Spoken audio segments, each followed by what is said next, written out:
कहानी की शुरुआत दो अमेरिकी कॉलेज स्टूडेंट्स पैक्सटन और जोश से होती है। दोनों यूरोप घूमने निकले हुए हैं। आइसलैंड में उनकी मुलाकात अपने दोस्त ऑली से होती है और फिर तीनों साथ में घूमते फिरते हुए एम्स्टर्डम पहुंच जाते हैं। एक रात वे काफी देर से अपने ठिकाने पर लौटते हैं, लेकिन वहां का दरवाजा बंद मिल जाता है। काफी देर तक कोशिश करने के बाद भी कोई दरवाजा नहीं खोलता। मजबूर होकर वे बाहर ही रुकने का सोचते हैं। तभी पास में रहने वाला एक युवक एलेक्स उनसे बातचीत करता है और उन्हें अपने फ्लैट में रुकने का ऑफर देता है। तीनों उसकी बात मान लेते हैं। बातों बातों में एलेक्स उन्हें स्लोवाकिया के एक खास हॉस्टल के बारे में बताता है। वह कहता है कि वहां दुनिया भर से खूबसूरत लड़कियां आती हैं और मौज मस्ती करने वालों के लिए वह जगह किसी जन्नत से कम नहीं है। यह सुनकर तीनों के कान खड़े हो जाते हैं, क्योंकि वे पहले से ही रोमांच और एंटरटेनमेंट की तलाश में यूरोप आए हुए थे। अगले ही दिन तीनों स्लोवाकिया जाने वाली ट्रेन में बैठ जाते हैं। सफर के दौरान उनकी मुलाकात एक अजीब से बिजनेसमैन से होती है। वह आदमी काफी शांत दिखाई देता है, लेकिन उसके हाथ लगातार कांप रहे होते हैं। उसकी हरकतें देखकर तीनों को वह थोड़ा अजीब लगता है। कुछ देर बाद जब वे लोग आपस में बातचीत कर रहे होते हैं, तभी वह आदमी अचानक जोश के पैर पर हाथ रख देता है। जोश को यह बिल्कुल पसंद नहीं आता। वह गुस्से में उस पर चिल्लाता है और अपनी सीट छोड़कर वहां से चला जाता है। बिजनेसमैन बिना कोई प्रतिक्रिया दिए बस उसे देखता रहता है। आखिरकार ट्रेन स्लोवाकिया पहुंच जाती है। स्टेशन पर उतरते ही उन्हें अजीब सा माहौल महसूस होता है। पूरा स्टेशन लगभग सुनसान पड़ा होता है और वहां उनके अलावा कोई नजर नहीं आता। थोड़ी देर बाद वे उस हॉस्टल में पहुंचते हैं जिसके बारे में एलेक्स ने बताया था। हॉस्टल पहुंचते ही उनकी आंखें खुली की खुली रह जाती हैं। हर तरफ खूबसूरत लड़कियां दिखाई दे रही थीं। तीनों बेहद खुश हो जाते हैं और उन्हें लगता है कि उन्होंने सही जगह चुनी है। अपने कमरे में पहुंचने पर उनकी मुलाकात दो लड़कियों नतालिया और स्वेतलाना से होती है। दोनों उनसे बेहद दोस्ताना व्यवहार करती हैं और उन्हें स्पा जाने का निमंत्रण देती हैं। पैक्सटन, जोश और ऑली बिना देर किए उनके साथ चल पड़ते हैं। स्पा के बाद वे सभी एक डांस क्लब पहुंचते हैं। वहां तेज संगीत, डांस और पार्टी का माहौल होता है। तीनों दोस्त अपनी जिंदगी के सबसे मजेदार पलों का आनंद लेने लगते हैं। कुछ समय बाद जोश फ्रेश होने के लिए क्लब से बाहर निकलता है। तभी कुछ स्थानीय बदमाश लड़के उसे घेर लेते हैं। वे उसे डराकर पैसे मांगने लगते हैं। जोश घबरा जाता है, लेकिन तभी अचानक वही बिजनेसमैन वहां आ जाता है जिसे उन्होंने ट्रेन में देखा था। वह आदमी उन लड़कों की तरफ कुछ पैसे फेंक देता है। पैसे देखते ही सभी लड़के वहां से भाग जाते हैं। जोश राहत की सांस लेता है और उस आदमी का धन्यवाद करता है। वह ट्रेन में किए गए अपने व्यवहार के लिए माफी भी मांगता है। बिजनेसमैन मुस्कुराकर कहता है, तुम्हारी उम्र में लोग अक्सर जल्दबाजी में फैसले लेते हैं। मुझे तुम्हारी बात का बुरा नहीं लगा। जोश उसके साथ बैठकर ड्रिंक करता है और दोनों के बीच थोड़ी बातचीत भी होती है। उधर ओली हॉस्टल की रिसेप्शनिस्ट के साथ कहीं चला जाता है। अगली सुबह पैक्सटन और जोश बेहद खुश होते हैं। उन्हें लगता है कि उनकी ट्रिप बिल्कुल वैसी ही चल रही है जैसी उन्होंने सोची थी। लेकिन तभी उन्हें एहसास होता है कि ओली कहीं दिखाई नहीं दे रहा। वे पूरे हॉस्टल में उसे ढूंढते हैं, बार बार कॉल करते हैं, लेकिन उसका फोन नहीं लगता। परेशान होकर वे रिसेप्शन पर पूछताछ करते हैं। रिसेप्शनिस्ट उन्हें बताता है कि ओली तो सुबह सुबह चेकआउट करके जा चुका है। यह सुनकर दोनों हैरान रह जाते हैं।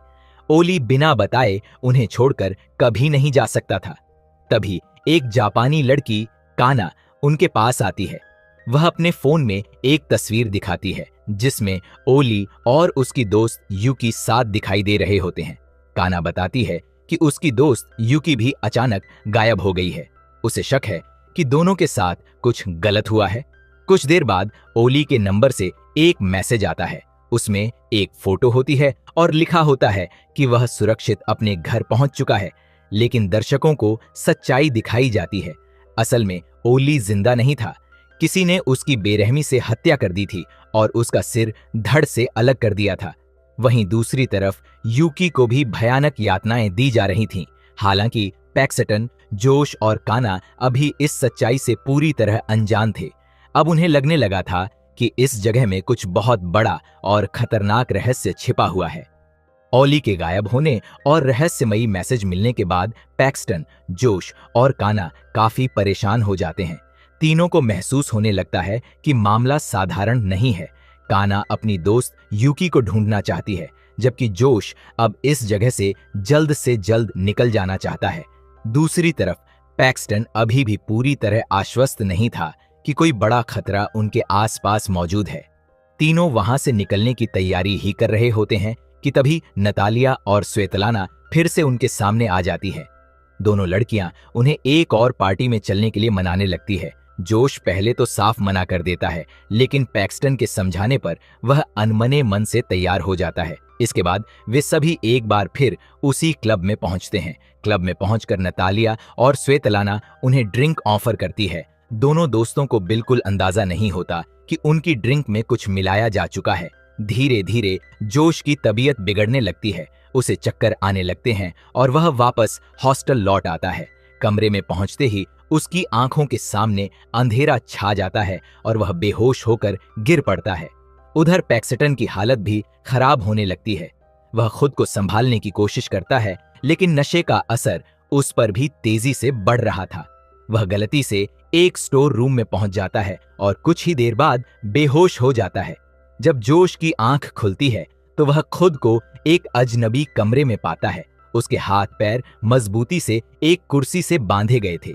कमरे के चारों तरफ अलग अलग तरह के मेडिकल उपकरण और खतरनाक औजार रखे हुए थे। डर के मारे उसकी हालत खराब हो जाती है। कुछ ही देर बाद कमरे का दरवाजा खुलता है और अंदर वही बिजनेसमैन आता है जिससे उनकी मुलाकात ट्रेन में हुई थी। अब सच्चाई सामने आती है। वह आदमी कोई साधारण बिजनेसमैन नहीं था, बल्कि उन लोगों में से एक था जो इंसानों को खरीदकर उनका शिकार करते थे। वह जोश को बताता है कि उसका सपना एक सर्जन बनने का था, लेकिन हाथों के लगातार कांपने की वजह से वह कभी डॉक्टर नहीं बन पाया। अब वह अपने इस अधूरे सपने को बेहद डरावने तरीके से पूरा करता है। जोश रोते हुए उससे अपनी जान की भीख मांगता है। वह बार बार कहता है कि उसने उसका क्या बिगाड़ा है, लेकिन उस आदमी पर कोई असर नहीं पड़ता। इसके बाद वह जोश को बेरहमी से टॉर्चर करना शुरू कर देता है।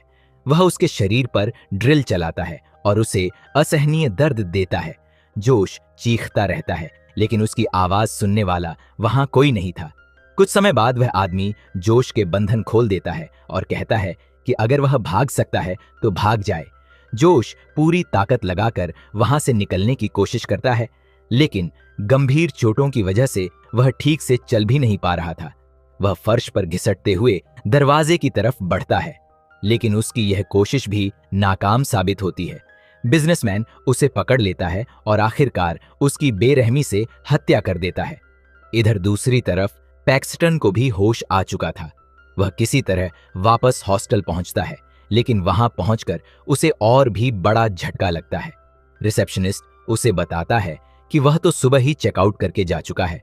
पैक्सटन हैरान रह जाता है क्योंकि उसने ऐसा कुछ नहीं किया था। इसके बाद वह काना के बारे में पूछता है। जवाब मिलता है कि काना भी हॉस्टल छोड़कर जा चुकी है। अब पैक्सटन को पूरा यकीन हो जाता है कि कोई बहुत बड़ा खेल चल रहा है। वह पुलिस के पास जाने की कोशिश करता है, लेकिन वहां भी उसे कोई मदद नहीं मिलती।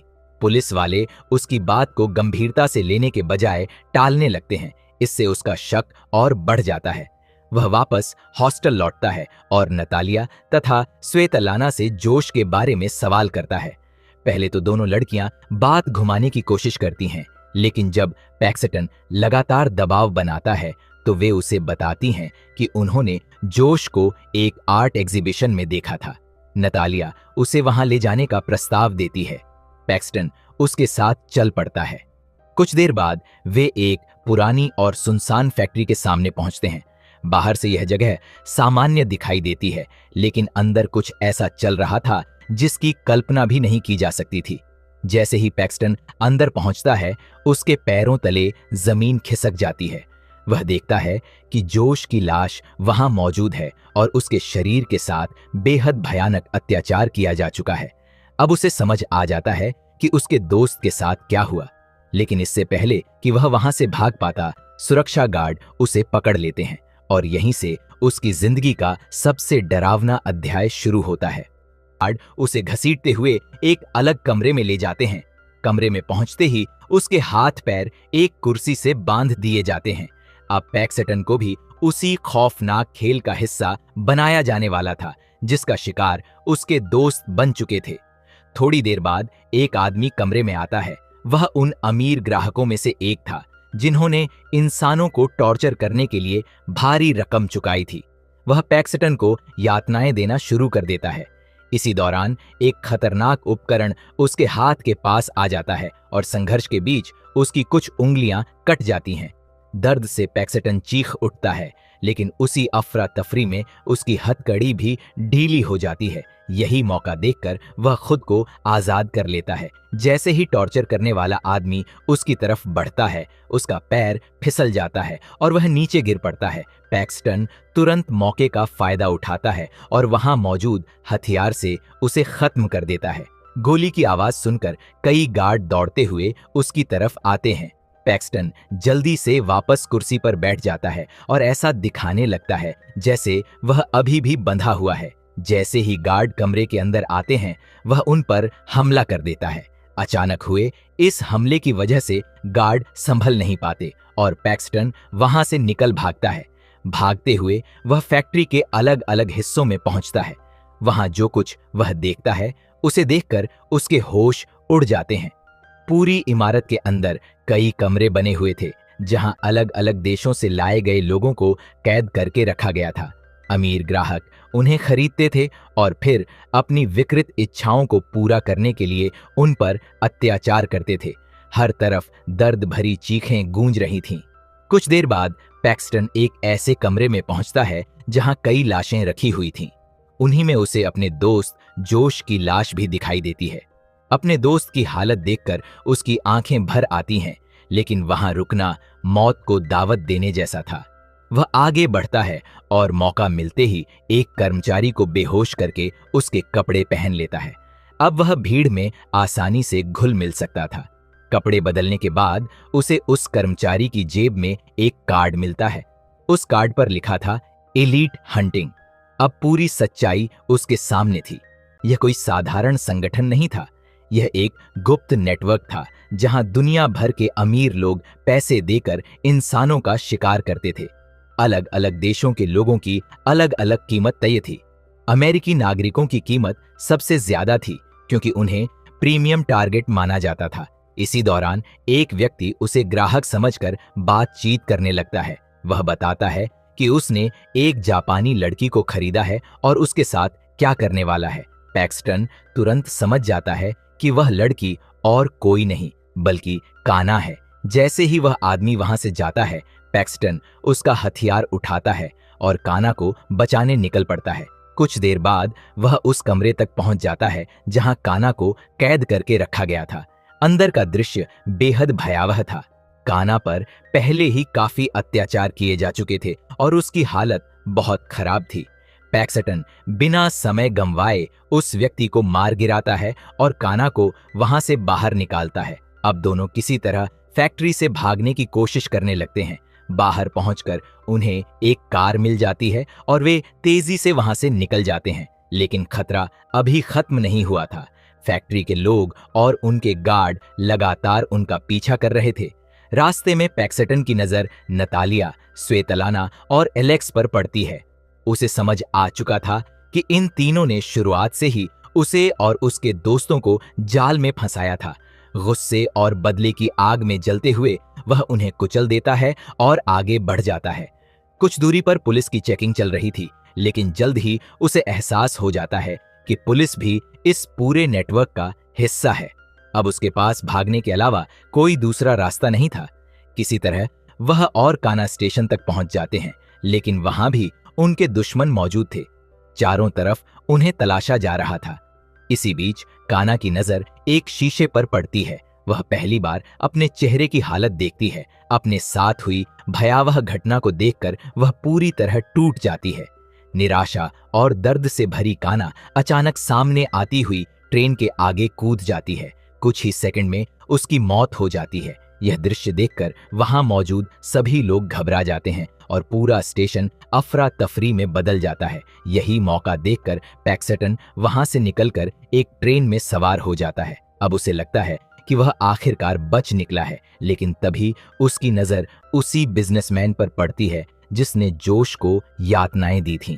वह आदमी भी उसी ट्रेन में मौजूद था। पैक्सटन चुपचाप उसका पीछा करने लगता है। कुछ समय बाद वह आदमी अपनी छोटी बेटी के साथ एक स्टेशन पर उतरता है। पैक्सटन दूर से उन्हें देखता रहता है।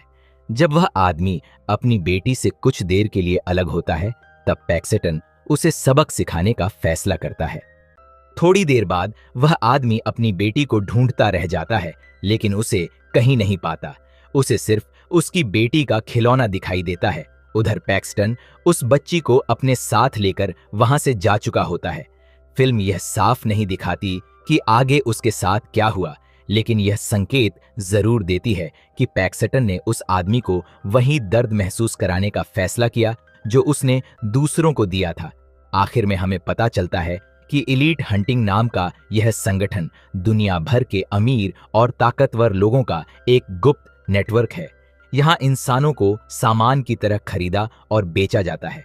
स्थानीय पुलिस और कई प्रभावशाली लोग भी इस धंधे में शामिल हैं, इसीलिए इसका सच दुनिया के सामने नहीं आ पाता।